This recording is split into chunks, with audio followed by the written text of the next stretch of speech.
We can use the metamodel questions to find specific flaws in the logic. The metamodel helps to uncover hidden assumptions, challenge fake statements, and make people think deeper.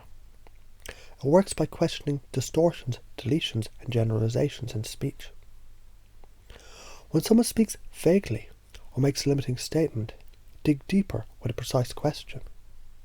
An example: I'm just not a creative person.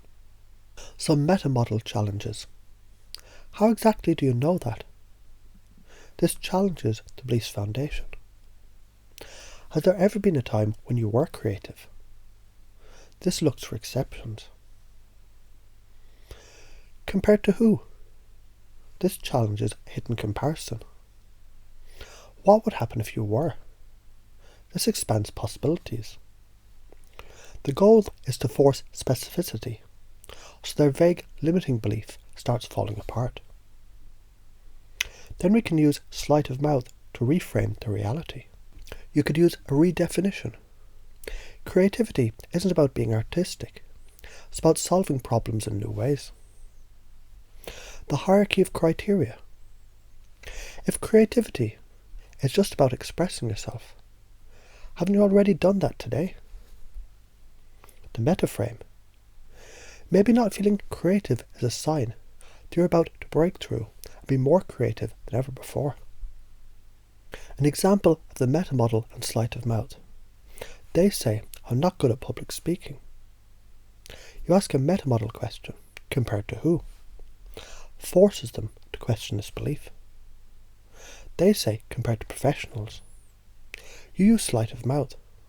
So you're saying, you've already started the journey, and you're just not at expert level yet.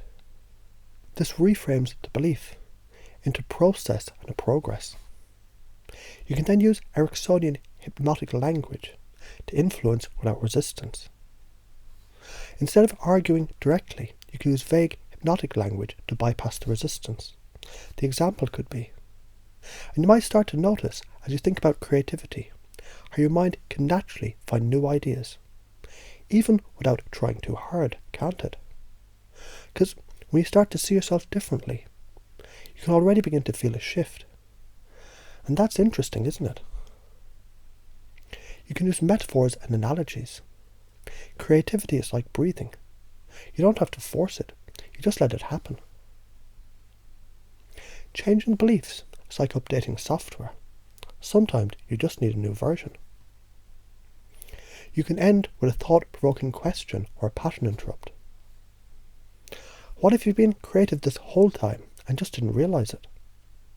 How much easier does this become when you stop trying so hard? You can lock in the change with a 3-step pattern interrupt. To install new beliefs, you can use the pattern interrupt to confuse the old belief, reframe it, and lock in the new one. So an example. Interrupt their pattern. Wait, who told you that? This stops their mental script. Reframe the meaning. Maybe that belief was just someone else's fear, not yours. And embed a new thought. What happens when you let go of that and realize how much potential you have? By repeating this over and over, the unconscious mind absorbs the change without resistance. Interrupt their pattern, reframe the meaning, and embed a new thought.